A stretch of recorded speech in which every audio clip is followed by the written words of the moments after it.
We're going to basically break down 4 different ways to use email to drive a little bit more than just repeat sales. Obviously, repeat sales, huge part of email, but when you invest in a technology that can do so much more, you want to do more. Um, so, quick introduction of Agital.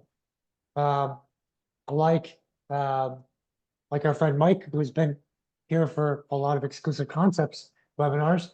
It was his first time joining an Agital webinar. That's because for nearly 30 years, we were exclusive concepts since 1997.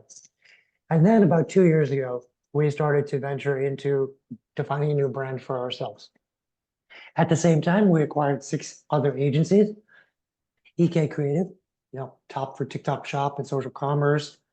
We've got Go Fish Digital, 4-time winner of Agency of the Year at the US Search Awards.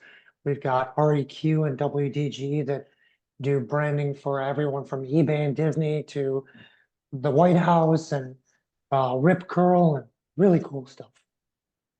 As we started to build this bigger family and become Agital, we also realized we're actually different. There are a lot of performance agencies out there. It's a really big market.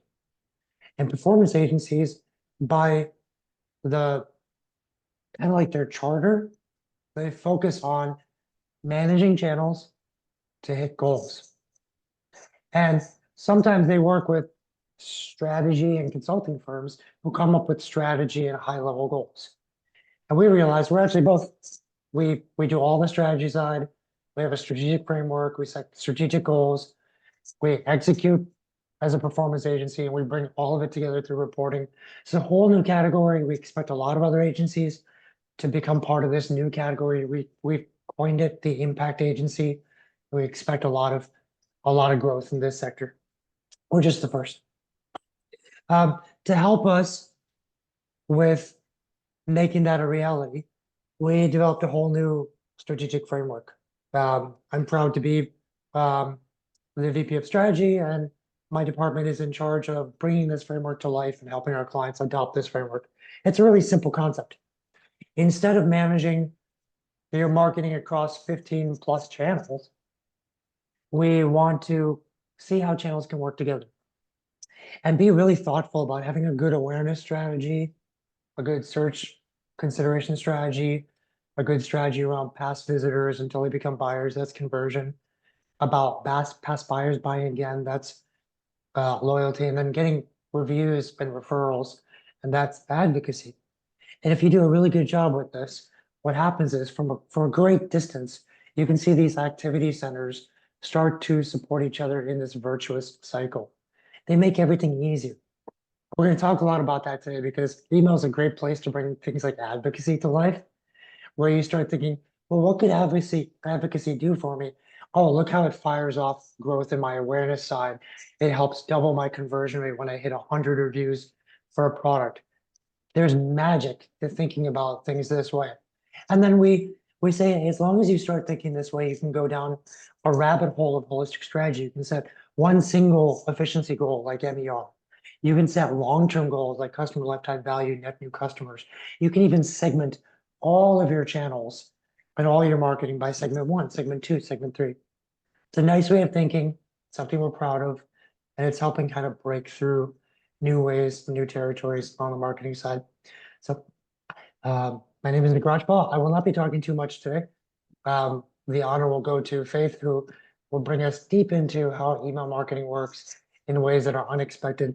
But I've been here for 16 years. I helped develop our solutions. I developed our email program 16 years ago. Very proud to do that. And then brought us from eye contact to Bronto, first partner for Bronto, and then eventually we started to build a much stronger ecosystem with much more qualified people like Faith at the helm. I'm also the host of our webinar series, and we're about 420 webinars strong. Hello, everyone. I am Faith Gagliardi, and thank you, Nick, for the kind words there. I've been here at Agital, formerly Exclusive Concepts, for about 5 years now. I have 15 years of hands-on experience in the industry, though, working at a range of companies, from SaaS to nonprofits and travel and tourism, e-commerce certainly, and in a number of different kinds of capacities from, graphic design, copywriting, and editing. Certainly email and SMS marketing. I actually started our SMS program here at Agital, and I have a master's degree in integrated marketing communications, as well as a undergraduate degree, bachelor's in business management. So happy to be here today. Thank you everyone for spending the next hour with us.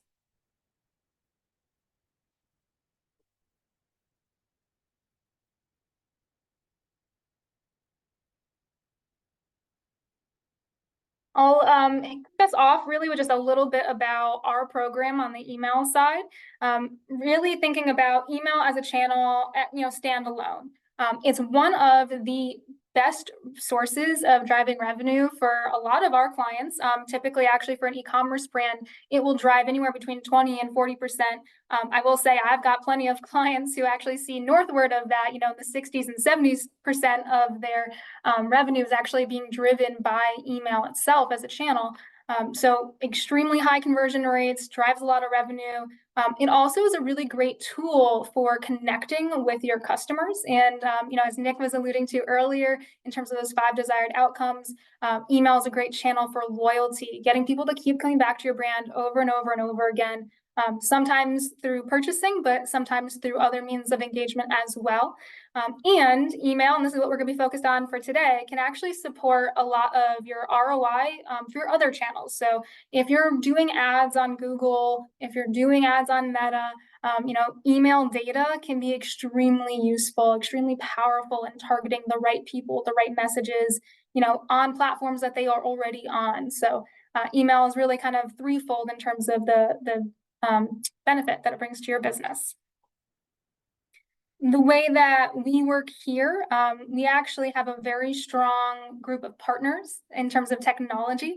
We like to think that we are working with really only the best in the industry for technology. So Klaviyo and Yotpo tend to be our strongest lead premier partners.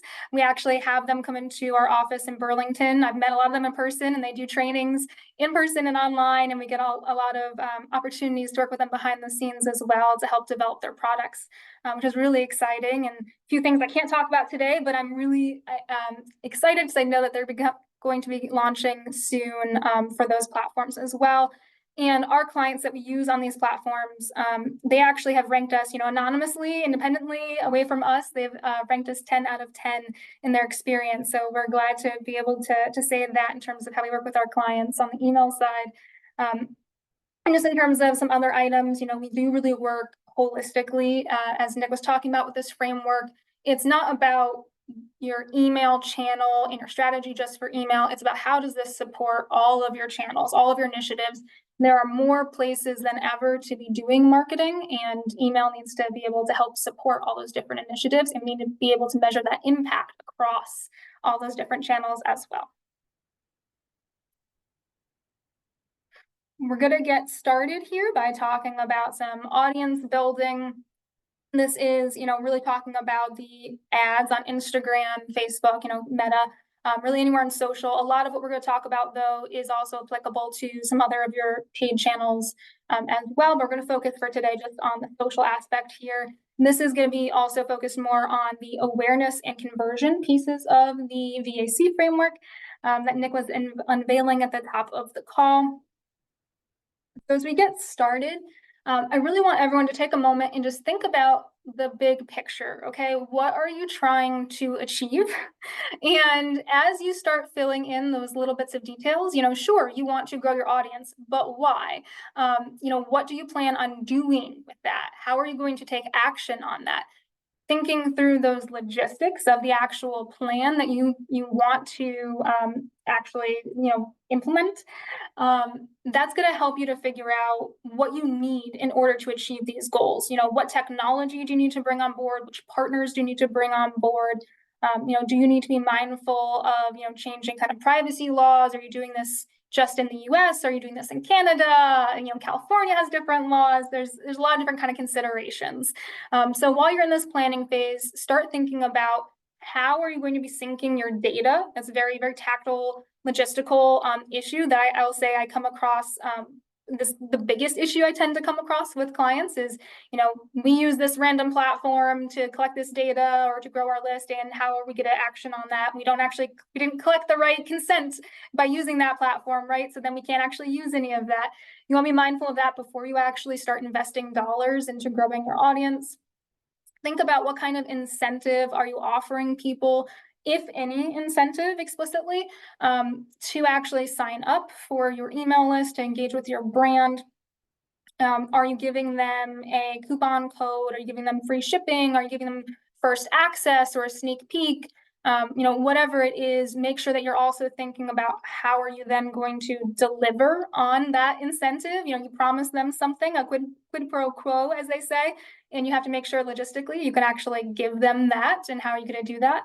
And then when you're thinking about investments, you're thinking about your money. Everything has a bottom line. How much are you willing to spend? And really, how are you going to allocate it across different kinds of goals? Are you just looking to grow quickly in terms of getting the quantity? Is that the primary goal? Or are you really focused on efficiency and the quality of those contacts? That may drive different strategies in terms of the implementation and the different channels that you may use. And again, thinking about your profit margins, your customer lifetime value, what is that cost per acquisition? How does that fit into your higher level, marketing efficiency ratio, all sorts of KPIs there. Think about that big picture again. How does this fit in? That will help you decide on how much money you want to invest in your audience building. As we move out of planning phase, I do want to talk about one of the primary ways that on social you would likely do audience building. So that would be through lead gen ads. Lead gen ads do have some very specific benefits in terms of they exist fully on the Meta side, directly in that platform experience. So directly on Instagram, directly on Facebook. So no one has to actually leave, and that can, leaving can sometimes be a detractor and sometimes lead to fewer engagements, fewer form fills. It also has the benefit of, since those accounts that people have to log into them have profile information, it will auto fill in the lead generation forms with the information that already exists. Again, that can be a benefit because it reduces some friction, some time spent from consumers in terms of having to manually fill all of that information in on their own. And then thinking about the content that you want to collect, what do you need to start off on the right foot with your new consumers? Do you need just their email address? Do you need their email address, their first name? Do you need their last name or their business? Do you need their birth date? Some of that information may be beneficial to get right out of the gate, so you can tailor kind of an onboarding experience from there. But some of that information you might be able to follow up with once they actually have at least hit that subscribe button for you. And then thinking again about that onboarding experience, logistics are extremely important when it comes to this. You want to make sure that however you have this set up, whether you do choose to do the lead gen ads on social, or if you choose to, host, for instance, a sign up form directly on your website and just link from your social ads to that dedicated page. You want to make sure that you're tracking the source that these new profiles are coming from, and that they are, if possible, syncing directly into your email platform so that you can take action on those new signups in real time. Can't stress enough what a great benefit that is. There may be instances where you might have to, manually export, make additions to the data, and then import, which will also be fine if that's where you're at. Then that's what you can do. You don't have to, nail it straight out of the gate on the first try. But if you can automatically sync it, I would highly recommend doing so. The second type of ads that I'd like to point out that are available on Meta are lookalike ads. And for that, you want to think about targeting profiles that you already have to make lookalike profiles. So you're not actually displaying ads to these people that you already have. You're saying, hey, Meta, we really like these people. These people really like us. We want to find more of this very specific audience and show them our ads because they probably also would really like us. right? So that's what these lookalike ads are. What I want you to do is kind of read through this list here from the top down. Depending on your size, since there are some limitations in terms of being qualified to use this ad group, you may want to start at the top and just think about all the people that you have profiles for, right? So all email subscribers, all past customers, anyone and everyone that you have an email address for that's engaged with your brand in some way, right? You may need to start there. If you're earlier on in your journey for your brand, you may not have that many contacts yet, right? You might only have 1,000, in which case you would need to just run with that list. If you've been in business for many, many years, you may have, an audience of 500,000, right? So for that type of business, for that kind of maturity, you're going to want to continue to move down this list and target more narrowly before you actually launch any ads. So you're going to want to think not just about, okay, you have access to this person's information for marketing, but are they actually a customer?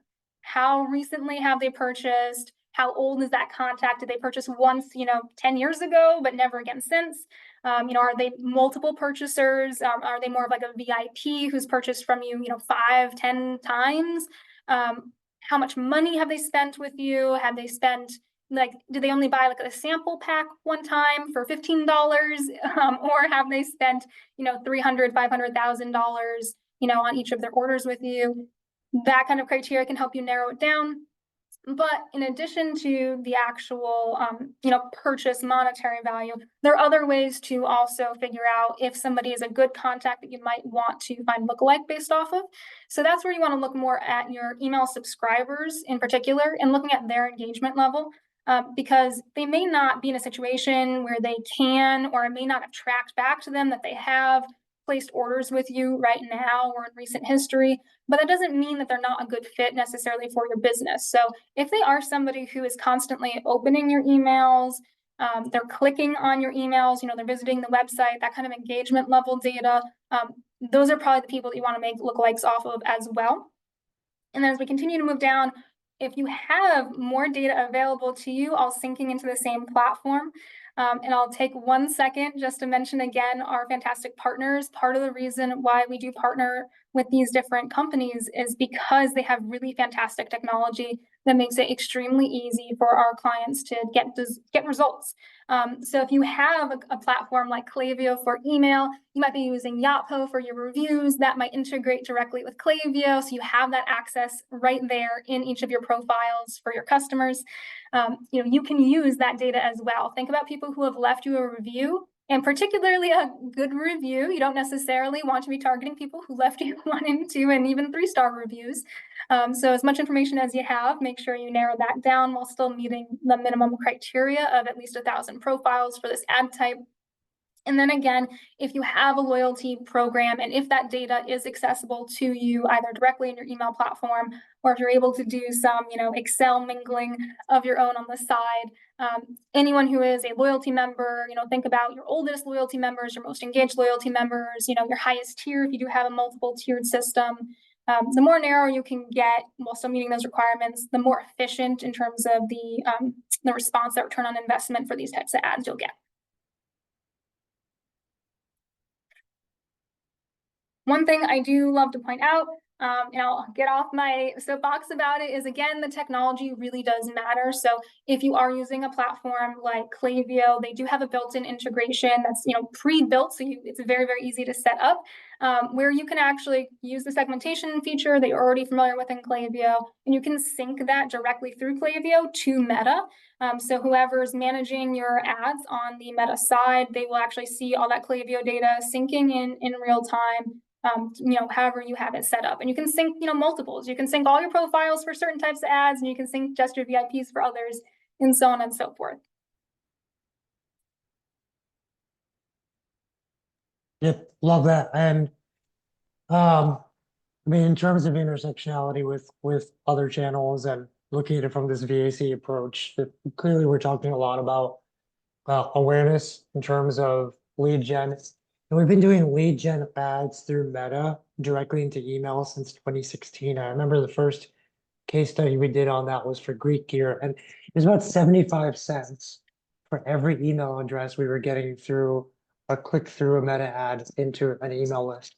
And to build your email list with like your perfect audience for 75 cents a clip is phenomenal. It's really difficult to get better rates than that. So nice to see how we're still using that.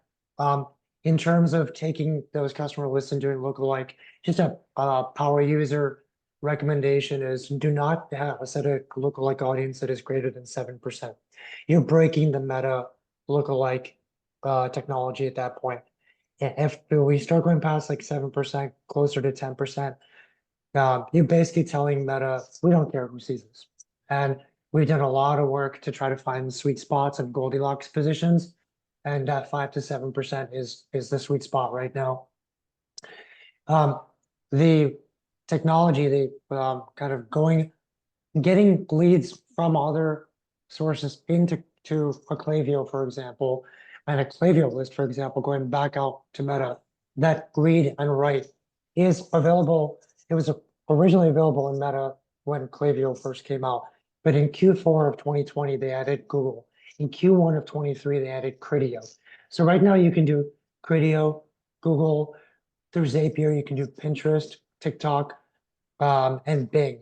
So you can replicate this strategy of bringing leads in and also using leads for lookalikes through all the other technologies. I just put a plug out there for yet another technology that is just on the cusp right now called IBQML, Instant BQML, which Google is piloting with us right now to take, instead of your first party data, have anonymized data from your GA4 be used for lookalike audiences in Google Ads. Because of how impactful what Faith just covered has been between technologies like Klaviyo and Meta, Google has built a whole new suite of technologies to try to compete. It is the cutting edge in terms of finding awareness. Thank you, Nick. So in this next section, we're gonna talk about how to coordinate drip campaigns with email and display ads. This is really saying, they took the bait, they signed up, they subscribed, you've got them, now what? You have to deliver on your promises and you've got to continue to move them, through their user journey, continue to move on to the additional, VAC desired outcomes, from awareness and consideration onward. So here we're going to talk a little bit more about conversion, loyalty, and advocacy out of those 5 that we mentioned at the start. And you really want to think about what is the next step for these people who have just subscribed. What is it that you want out of them? What do you want them to do? And it may seem like a really dumb question, but it's a question that I find does not get pondered enough. There are so many different options, so many different paths that you can take. And even if you just spent 10 minutes in your Google Analytics account looking at the different user journey flows, you can see that people don't all go in the same one path. There are very, very many paths that people will take to engage with your brand and ultimately make a purchase, and hopefully many more purchases after that. So really think about, do you want them to redeem the incentive that you might have just given them for becoming a subscriber? Do you want them to immediately place an order with or without a incentive to redeem? Do you want them to now subscribe to your SMS channel if you're doing SMS? Do you want them to download a piece of content that you find is really, really good at helping people convert, something more educational? Do you want them to sign up to attend one of your events that you might be hosting, whether that be online or in person? And do you want them to share more zero-party data? So this is where you think about, do you want to ask them very direct questions that you would not be able to get from more observable behavior directly on your website or with your emails? This is like, what do you want to hear from us? This type of content, that type of content, this other type of content. How often do you want to hear from us? What are the things that you're interested in? That kind of data that you would get directly from them. Do you want them to follow you on your social media channels? Do you want them to be commenting and sharing content that you have, becoming part of that community? Or do you want them to refer a friend, right? There are so many different possibilities. This isn't even covering all of it. This is just a small section of just a few examples to get you thinking. But this is really kind of the next step. Figure this out so that we can put together some automation flows to actually help achieve these goals. Yeah, just really curious in the chat, like whatever comes to mind. Is anyone planning on doing any of these particular workflows? I know they seem like they're sometimes secondary or tertiary, but they can create a really high engagement level in terms of customers just engaging in ways that would eventually lead to more sales or more loyalty or talking about your brand. So yeah, just which of these are on your workflow wish list? Curious to see in the chat here.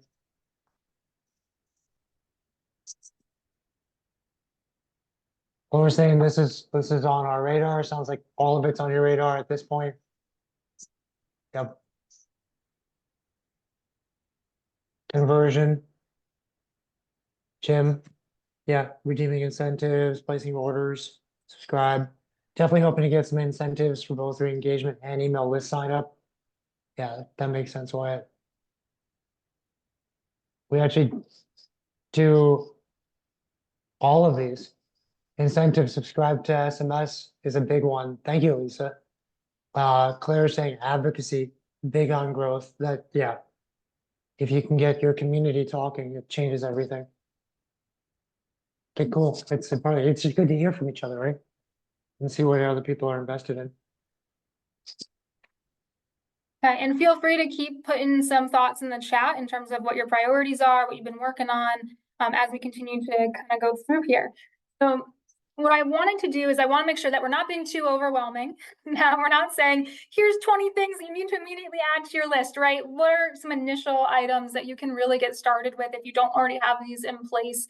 These are the initial opportunities, the most kind of obvious ones, most typical ones, the low-hanging fruit that you will likely already have access to the data points to be able to implement around. Some other things might be a bit more advanced. You might need a partner to work with you either on the technology side to connect the data points or on the strategy side to make sure you're accounting for all sorts of different kind of variations. But this is a really good starting point here. The email subscriber welcome, the browse or cart or checkout abandonment, that's really more specific to e-commerce folks who are joining today. Although there are essentially equivalents of those. If you're a lead gen business, there are some very similar types of flows that you can do as well. And then that post-purchase flow of, they made that first purchase. How are we actually making them not just a one-time customer, but how are we making them a repeat customer? And then from there, how do we make them into a VIP and an advocate from, moving on and on and on. So a ton that falls really under that post-purchase umbrella here. One thing I want to point out right at the start, though, is to consider the potential for overlap between these flows. You may actually have people who are in both the email subscriber welcome and the post-purchase flow at the same time, or the browse or the cart or the checkout, whatever it may be. That's entirely possible. So you want to take into consideration those users who might have triggered both at the same time. Try to figure out, which flow you might want to give priority over to in terms of sending, which items you might want to delay. Is the content in those flows, is there a lot of overlap, redundancy there, or are they really unique messages where somebody could get multiple flow emails in a relatively short time span and it would actually be okay and even help? You also want to think about if you already have a lot of these flows built out and you're just starting to do that lead generation on social or on Google Ads, you might be able to reuse the existing content that you have already, or you may want to build out a totally net new kind of welcome experience or other branches to these flows that you have built out already. I'll give an example in a moment of a couple of these for the welcome and the post-purchase so you can see what I'm talking about some of the more technical side of things. But you want to make sure that you're delivering on the incentive from the ads. You want to make sure that you're not giving away, you're not leaving money on the table by giving away discounts when you don't need to, when people would have, checked out at full price, for instance. You want to take into consideration that part of your flow and logistically how that works and how you deliver that experience. Give me 1 second. All this talking. And you also want to think about, is this person really net new to your brand? Is this the first time they're really learning about you, or are they familiar with your brand and maybe they just have not placed an order before? So a lot of different kind of levels of experience that you need to account for here as well. And then, of course, you want to cycle back over time to the ads platforms like Meta where you can re-engage profiles who might have fallen off. Those aren't necessarily the initial opportunities, but I did see somebody mention that in the chat, the re-engagement side of things. So there's another kind of overlap between email and your other channels, where you may want to say, these people they used to engage with us, they used to make purchases or open our emails, but they haven't in a long time. You might want to try to re-engage them through email channel, but also through your ads as well, with some retargeting ads. So definitely it's all very cyclical.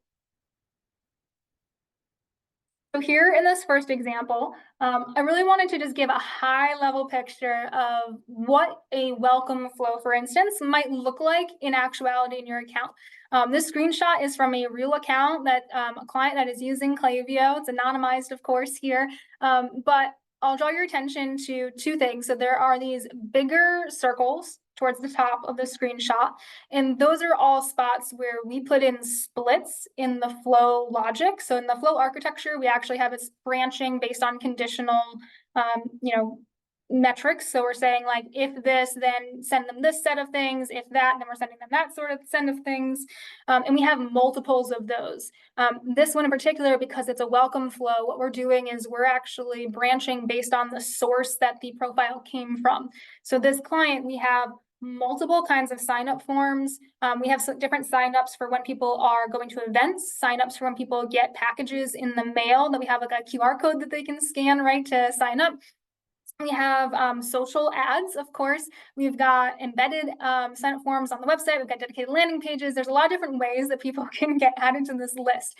And each of these is actually doing a different offer as well, because they're really targeting different audiences. And some of them, in fact, have no offer at all. For instance, if they are signing up, becoming an email subscriber by way of the checkout page, right? We're not offering them a discount in there because they're already making a purchase.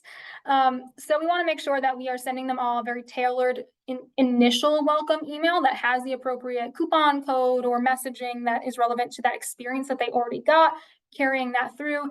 And then these smaller circles that you see kind of in the middle of that screenshot, those are actually points where we have rejoined that flow architecture, so that once that initial piece is over with, we've decided that the next set of content that we're actually sending out in this welcome flow is applicable to everybody who came in from these various sources. I mean, we've got different welcome flows for different, like totally different types of onboarding experiences as well. But for this one, this kind of content is, like generic is probably not the best word to say, but it is as kind of evergreen. So it'll apply to these different audiences. Checking the chat real quick just to see if anyone had any specific questions on this example. Not seeing anything yet. We can always go back to it in case anyone joins in. Let's move on to the second example here. So for the post-purchase, we have, again, we've got some big circles here on the example, real account, real client here. And this is just a piece of their post-purchase. It actually is a much more in-depth flow with lots of emails and profile updates and all sorts of stuff. But the first split here at the very top is actually around enriching your customer data profile so that we can do more targeted things with them later. We can actually segment more accurately around their information later. So we're saying, is this their first purchase? If so, mark this date. So that way we have date information going forward of when were they first engaging with us. Takes a lot of guesswork out. Then we're rejoining these paths and we're saying, okay, now based on how many purchases they've made with us, if it's exactly one, we want them to get this set of post-purchase emails. If this is their second to fifth, we want them to get this set of emails. If this is beyond 5 purchases with us, we want them to get this set of emails moving forward. And there's different number of emails, different kinds of content in each of those emails, but a lot of different things you can do here on the post-purchase side. We also have, certainly supplemental post-purchase emails that actually trigger off of different metrics technically, that are more supportive on the advocacy side that we'll get into as we kind of move through this presentation a bit more. One thing I did want to point out before we move on is just you want to also, when you're talking about the post-purchase flow in particular, be really cognizant of your transactional messages that you might have set up likely in a different platform. Many of these email platforms, the marketing email platforms or customer data platforms, you can send out transactional messages through them. But oftentimes, I'll say from my experience with working with well over 200 brands at this point, oftentimes they're still sending those directly through the back end of Shopify or BigCommerce, or maybe even a third party. There's a whole nother, layer to this of data that's not necessarily connected. So you want to make sure that you're not, in terms of like the time delays, you're not hitting people with messages from multiple platforms all at the same time. Being cognizant of that kind of larger user experience that might exist outside of here.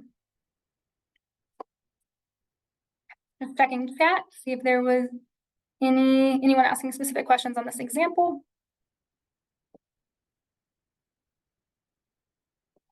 Okay, I'm not seeing anything yet, so I will continue on, but feel free to keep chiming in there.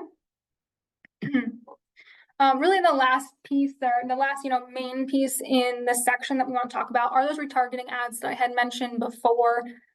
So this, again, you can do on social. There's also other channels where you can do very similar strategies. So you want to think here about different types of audiences that you have. So do you have a group of people who they continue to window shop? They've been browsing and browsing and browsing, but they're just not buying anything. Do you have people who seem to be at high risk for churning? That's kind of going back to what we talked about before with re-engagement. Do you have people who only buy from you seasonally, like, around the holidays, for instance, because they're purchasing for somebody else, maybe not for themselves? Do you have people who, just recently purchased in the last, 30, 60, 90 days, right? That could be a totally different kind of experience. You want to retarget to those people using different kinds of ads, right? So think about these different groups. These are just examples. There are so many different ways that you can essentially segment your audience. These are, some starting points for you. You want to make sure that you're not triggering too much in terms of overlap. So keep in mind, again, things that we talked about earlier, like the cart and the browse and the checkout abandonment flows. Are you putting people into the retargeting bucket with paid ads when they haven't even gone through those flows yet? Are they going through those flows at the same time? You may want to work across channels again to make sure that you're thinking of that larger user experience and potentially to help you get a better return on investment. Let the email side do its heavy lifting, let them go through those flows that you have built out already, and then push them over to do the retargeting side, where you're actually spending additional money for that. One thing that we haven't really talked about too much yet, I don't have it directly called out on the slide, but depending on your email platform or your customer data platform, you may actually have access to more predictive analytics as well around, the expected date of next order. So you can layer in that to how you're also doing some segmentation strategy here for retargeting. So maybe people who were supposed to have purchased again, but they didn't. You can use that data to send them some retargeted ads as well.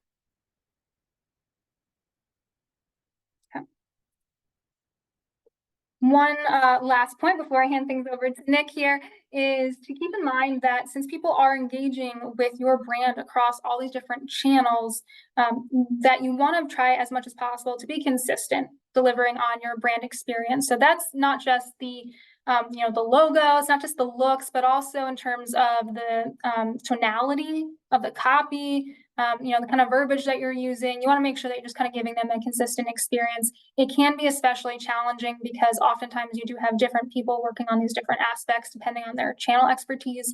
So it is really important to make sure that you do have somebody who is kind of overseeing all of these different channels and making sure that the execution is all in alignment overall with your brand. That will help, build the credibility and the trust with your brand from consumers. It'll also help reduce that likelihood of consumer drop-off, where people might think that maybe this email is a spam email because it doesn't quite look like what they were promised on the ad that they saw when they were signing up, right? So thinking about that will help make this a little bit easier for your audience. Yeah, I love this part because I'm hearing time and time again as I'm connecting with prospective clients these days and even our existing clients that flows are just performing so well. And when you have meaningful reporting that separates your flows from your blasts, you can see how much more growth you get from flows, but it's because there's so much complexity. Sometimes it's a one-time big lift, right? 1, 2 months worth of developing lots of flows with lots of touch points. You're building the skeletal structure, and then you keep adding more complexity as you learn more and try more things. But in terms of boosting conversions, getting more repeat sales, activating reviews that then get you so much more awareness and so many more conversions. It's pretty important for people to check themselves on, you're investing in a lot of different marketing areas. If you don't have your flows, you're probably missing out on a ton of money. So just thank you for covering that. It was pretty fascinating stuff. Thank you, Nick. And I did see a chat here about the platform, and actually we're about to talk about platforms in this next section. And so we'll get into that in a moment. So give us a second here. And really the rest of the presentation, what we want to cover is really like a double click into the advocacy piece, because that's the part that's most often elusive, we find from talking with brands. It's the most mysterious. So anything we can do to help you get into the advocacy piece, we want to make sure we cover for today. So in this particular section, we'll talk about reviews and how that can help with advocacy, building trust again with your consumers, building that credibility for your brand, for your website. You can use, your ads in all sorts of different places, including Google Ads. You can use them, and they can now display in your organic search listings. You can use them on your social channels, both, paid and organically. You can use your reviews directly in your emails to help your emails perform even better. You can use them on your product pages, third-party platforms like a review aggregate site like Trustpilot, for instance, or Google My Business Profile. There are just so many places now where you can place reviews, and that's because reviews are extremely important to many consumers' choice to actually purchase. So what we want to talk about is your goal setting. So before we, make recommendations around what platforms you should be on or could be on, or we would, recommend because we see such great results with or we're partnered with, we want to talk about what are your goals. Are you specifically trying to build trust for your overall brand? Are you looking at, very specific products, maybe brand new products that people haven't really purchased before, and you want to get reviews up and running for those, since they say 0 reviews on your product page right now? Are you launching, or do you have a brick and mortar location that you are trying to get some more positive reviews for? Or are you trying to use data to just help you internally make better products, improve what you're offering to your consumers, make it more aligned with what they actually want and expect from you? You can use that information, for your marketing teams as well, in terms of targeting for ads, people who responded a certain way. So we're talking about reviews and a little bit of kind of surveying mixed in here as well. So really think about what your goal is. From there, that's going to drive everything. I mean, ultimately, all of this is going to drive your revenue, which, as the bottom line, is, I'm sure, what everyone's thinking about, but there are many ways to affect the bottom line. So as we think about this will then inform when we talk about the actual technology. What we have listed here is just a sampling of the ones that we typically will recommend to clients, because we have these are tried and tested. These are very truly consistently driving extremely good results. We have really efficient means of implementation here, of data sharing across platforms. These are truly platforms that are, in fact, leaders in their field. So if any of these pique your interest, I encourage you to go check them out. This is not meant to be, though, comprehensive. Certainly there are hundreds, thousands of platforms that can technically do reviews for you. But this is where your goals are really going to come into play as you're assessing which one makes the most sense for you. One thing also that you're going to want to think about is really your tech stack. So what are you using for your website platform? That's probably the place that I would recommend that you start as you're thinking through this, because your website platform is most likely the piece that is less likely to change. Whatever you're on, you're probably going to stay on, since that's usually much more of an investment in changing your website platform. Whereas something like your email platform or your reviews platform or loyalty platform, you might be more willing to change. It impacts fewer things typically as you're making those migrations. So start there, see if any of these platforms actually integrate with your website platform, whether that be Shopify or BigCommerce, Magento, WooCommerce, any of those platforms usually will integrate with these partners here. And then also think about, are you running ads on, Google? Are you doing Google Shopping ads? If so, some of these platforms will actually allow you to do integrations where they will show directly the ratings, the reviews, like the stars directly in those ads. And the same thing for Google seller ratings, that can show up in Google Ads, organic search results, like I was mentioning before. You can actually adjust the SEO on your website to make sure that you have rich snippets implemented on your website so that those will show up in your organic listings. Plenty of social share and push options, ways to syndicate your ads and display on Facebook and Instagram shops. I know Yotpo has some really fantastic pre-built integrations there you may want to take a look at if social is a particularly important channel for you. And then one last thing that I think is kind of noteworthy here is just around the social push. That leverages like an algorithm to automate based on sentiment of the actual review that's been given and engagement data. When it's going to show certain reviews and which reviews it's going to show. So there's a lot of kind of cool AI machine learning pieces behind the scenes as well. That's more cutting edge that you can take advantage of if that makes sense for your business and where you're at right now. Oh, and sorry, Nick, one more thing actually before I turn things to you for the poll is if you are currently using Shopify for their reviews functionality, please keep in mind that they are actually pulling the plug on that functionality in May. So you are going to need to look for a replacement if you want to continue to collect reviews. Yeah, it's super helpful. We thought it'd be interesting for everyone to kind of hear from their peers. Like, are you using a reviews platform? And we kind of split it up. Like, hey, you're getting good use out of it. Like you've got your maybe your website level reviews, you got your Google My Business reviews, you got your product level reviews. I would say then in that case, you're getting good use of it. You search for your Google shopping results and you see the reviews, using it on your product selection pages and your product pages. Those are all strong indicators. I'll let this run for another 3, 2, 1. And wow, this is great. I mean, vast majority of you feel like you're getting really good use out of reviews and to use workflows and email to just keep pushing your customers back to it. And then even knowing who gave you 4 and 5 stars, like I was talking about earlier, there's a power in that group if you have the data. But 20% still need one. Again, typically a very small investment compared to all that you will spend elsewhere. That really boosts all the returns. Awesome. Thanks, Nick.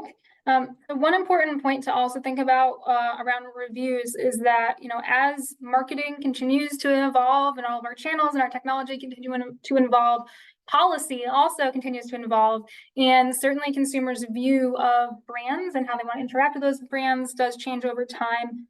Certainly over the past, 15 years that I've been working in the field, there's been, more distrust, I'll say, amongst consumers.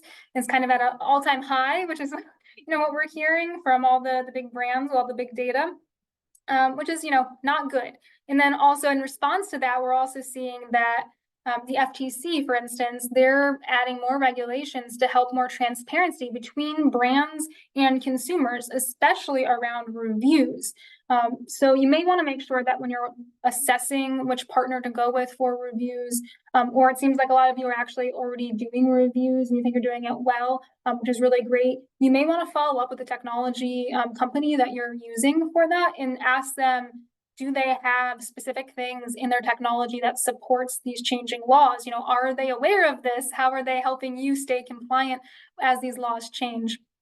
The screenshot that we actually have on here, I'll say thank you to our partners over at Yotpo for letting us use this. This is an example actually of their incentivized badge that they have launched very, very recently to stay ahead because the regulations are in the midst of changing. I mean, I think this particular piece that I'm mentioning, I believe, started going into effect around like November 2022 is when they were starting to talk about making changes, and it's policy takes a while, as many of you know, to actually come to fruition sometimes. So nothing's quite into implementation just yet. So Yapo getting ahead of this for their customers, making sure that they have an incentivized badge that will allow merchants to indicate when reviews were incentivized. It promotes that transparency and compliance. It's really going to build that trust again, enhance that overall customer experience. You can probably see that piece that looks like it's a little bit elevated towards the left-hand side of that screen. That's where it's actually displaying that badge there. Of course, I'm not a legal expert, Nick's not a legal expert, so if you do have particular concerns around the legality of the platforms, the regulations, the privacy laws, we of course always will encourage you to seek legal counsel to make sure that you're doing everything correct for your particular industry and the audience that you're targeting, again, based on geography and such.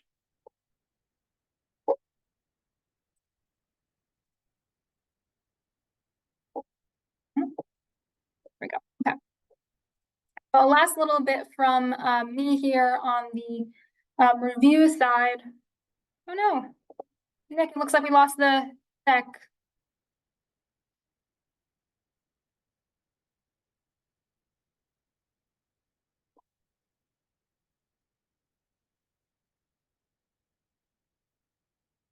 Okay, we see it again, thank you.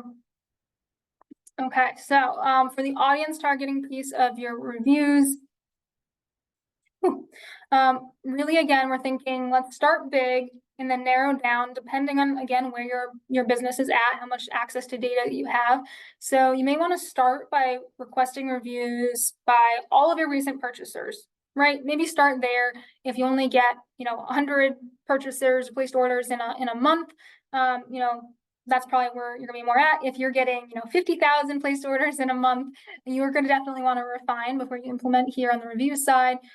You're going to want to think about two things. You're going to want to exclude profiles likely that have open support tickets. If you have access to that data, say you're using something like a Zendesk, if people have canceled their orders, if they have returned their products recently, anything that might indicate that they are unsatisfied, you're going to want to try to avoid sending review requests to those people if you want to hedge your bets that you're going to get positive reviews. And then you also want to consider like the total placed order numbers. Has somebody purchased from you multiple times, or is this their very first time? Again, how big is that order that they placed? What's their customer lifetime value? And have they left reviews for you before? Do they have a high loyalty tier? A lot of the same criteria that we were discussing earlier, so I won't spend too much time going into it again. But all of that can help you narrow your focus to ensure that you're mitigating the risk of getting bad reviews, because that's the point of collecting reviews if they're not good, right? We all want to try to get those 4 and 5 star reviews. Some things to kind of keep in mind: the post-purchase flow is a good place to be adding in an email where you're trying to collect reviews from. And you want to think about not just the product level reviews, but also the brand level reviews. And I saw somebody in chat had mentioned, that you have multiple platforms that you're collecting reviews from, probably to some degree because of this, because different kinds of technologies will collect different types of reviews. There might be different places in that post-purchase journey where you want to send out messaging, specific to those different areas. And then one other piece to consider is just around SMS. Again, if you are using SMS, I would encourage you to try and collect some reviews via that channel. That is particularly proven to be good for collecting UGC. So if you want more user-generated content to actually use, people are more likely to submit, say, a photo of the product that they got from you with that 5-star review if you're sending them a request on their phone. And the last thing that I will just mention is that you do want to make sure that you are monitoring your reviews. You have somebody in place there so that if you do get bad reviews, you can reply to those publicly to help, again, instill trust. You don't want to delete your negative reviews. You want to just make sure that you are addressing them, saying, thank you for the feedback, and here's how we're going to address that feedback. We'd love to talk to you more offline to get, learn more about your experience. Whatever it might be, do not ignore those negative reviews. That can also be an opportunity to turn those negative pieces into wins. Awesome. I know we're running really late here, guys. So just before we get to the last part, I wanted to see if anyone was interested in us kind of taking more time with you. Take a look at your account, um, and see what your current list segmentation, your templates, whether we believe those templates will get high inbox rates, what your testing approach has been, what flows you have set up right now, how you're using your logic for those flows, whether if you're actually capturing information the right way in those flows to improve your segmentation, whether you've set up your integrations correctly between your email provider and and the other technologies that are part of your marketing stack. And potentially spend time with you after that, if you're interested, to develop a more holistic marketing plan that puts email in the context of much more. So we'll go through this. There's also depending on what the platform is, there's a really great benchmark data that we have you probably don't have access to. So we can look at what your open rates, click-through rates, um, and performance metrics are against your peers or your industry. But you just can't get anywhere else. Not easily at least. So I'll close this out in 3, 2, 1, and um, just a few more things here. First, on of course, the review side, that advocacy piece is part of, like, it's why we call this the virtuous activity cycle. This virtuous cycle concept comes from how important it is that this particular event creates a chain event to awareness. More advocacy gets more awareness. These people you ask to talk about you, their friends and family find out about you. When they see reviews that are over 100 reviews per product, you're going to double your conversion rate.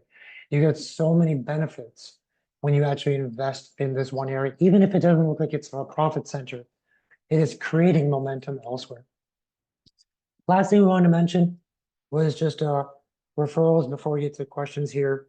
Um, we've asked our partners to give us insights on data science on referrals, and I always thought this was one of the more important things here, that when you isolate your 4 and 5 star reviews, so you've done a good job asking for reviews, you have the data on those 4 and 5 star reviews, and you ask those same individuals to become evangelists of your brand, to find you more referrals. Just doing that can boost your referrals by 25%. It's lower cost, you're sending less, you're basically taking people through an engaging journey. And once they have referred their friends, they are your brand ambassador. They're going to buy from you even more. So not only are you getting a higher customer lifetime value from them in the form of a referral, they are actually going to buy more from you. And it's very difficult to measure the impact from referred, but there are some technologies out there. Yelp's actually done a really good job of this, where from your referral program, everyone who has become a customer through referral, they start to tabulate what the return has been. That way you can put more monies towards that. You can even do advertising towards your 4 and 5 star, asking for them to join the referral program. So you can bolster that because you know how high the ROI is and how easy it is to perpetuate. And of course, this is advocacy begetting more customers. But it's a fantastic place to start if you're just going to start building on your advocacy side. But we got a few questions here. Um, Faith, I don't know if you already answered them all in real time. Well, I'm checking the Q&A tab here because I might have missed some. Oh, yes, I see, Claire, you're asking about B2C versus B2B and how the strategies might be different. So I'll say that at the big picture level, it's actually very, very similar. And I work with a lot of clients who are either just B2B or a B2C, and also clients who span both. So we have to create these flows and different integrations with different platforms that support this. So at the top level, it's really the same. You want to isolate, who are the most likely people to give you good reviews, who are most likely to refer you, who are most engaged, all of that. And then you go from there. The content itself, in these emails or in your ads is really what might change. What unique selling propositions do you have that you want to promote to your business audience versus a consumer audience, and potentially, the frequency or the time delays, the intervals between your touch points with them may change based on B2B or B2C, but the overall strategies are actually surprisingly very similar. Things that I had mentioned around e-commerce, particularly if you're not an e-commerce brand, you're lead gen, there are equivalents. So just think about what are those kind of milestone interactions that a consumer, whether that be a business or not, that they have with you that tend to lead to better engagement, better relationships. Got a question here from Cindy. What is the best platform to use to track customer source? It really depends what you're trying to do. If you're trying to create a workflow, like a upflow that is based on source, like you did a big meta ads, or meta's a big source of traffic, but people come in and they get gatewayed with a 15% discount, and now you want to make sure that you knew that they came from Meta, so you can your email revenues can be shared with Meta as a source. There's a lot of different ways to approach something like that, if that is the case, because it's a pretty common case. We've had clients that spend 300,000 plus in Meta, and it all goes into email gateways, and then the email gateways fire off. The email takes credit for Meta, and you have to combine the data together. G-Grids, Google G-Grids, UTM parameters can usually be imported into or set up in Klaviyo or any email provider. If you can't make it work that way, you can always resolve the source data in Google Analytics if you're looking for credit. But again, if you're trying to create a workflow, you've got your G-Grids and your UTM parameters, are typically the easiest ways to do that. If that works for Yapo and Klaviyo. Yeah, anything to add? The other thing I would say there is that, as you're assessing what technology you want in a tech stack, a lot of these platforms are actually moving over the last, 5 years or so into solving multiple consumer needs, or company needs, I should say. So you'll oftentimes find that a platform like a Yapo or a Klaviyo, that they actually have both the lead gen side and the email side and the SMS side and reviews side, right? They have all those different kinds of aspects because they're more like customer data platforms at the end of the day. So as long as you're looking for something that either integrates with what you have, it should be able to pull that source data through, or if you're able to use one platform for multiple pieces of this, that will really simplify things for you. Yeah, and there were a few other comments here, not so much in the form of a question. So one, Eunice mentioned Shopware and BigCommerce are great for complex B2B e-commerce. Very much agree. BigCommerce is especially good for B2B with very large inventory. Shopify is better for brands. Just seeing a little bit of that bias, generally speaking. Robert mentioned that the only challenge with us, and I think you pointed this out a little earlier, Faith, it's a multiple platform aspect of Google reviews, shopper approved, turn to meta reviews. Before you try to find a unified platform, I would say it's more important to audit where your reviews are, where you are with those reviews, make sure that they've been contemplated throughout your entire holistic plan, and then you're starting to set some goals around each of those platforms to increase your reviews, with quality of those reviews in an incremental fashion. Some of it is about being subtractive, but excluding some people from being prompted around reviews to improve quality. And on the other side, to increase volume, it's about increasing your prompts. So either way, measuring that, seeing how your advocacy activity center is increasing like a field of light that is getting bigger and more energetic, you will see its impact on your MER, your marketing efficiency ratio, come down while your growth goes up. It's kind of it has a magic impact if you're getting positive reviews. It's hard to attribute through media mix modeling and correlation analysis. It's easier to figure that out. Folks, thank you. We had so much we wanted to cover today.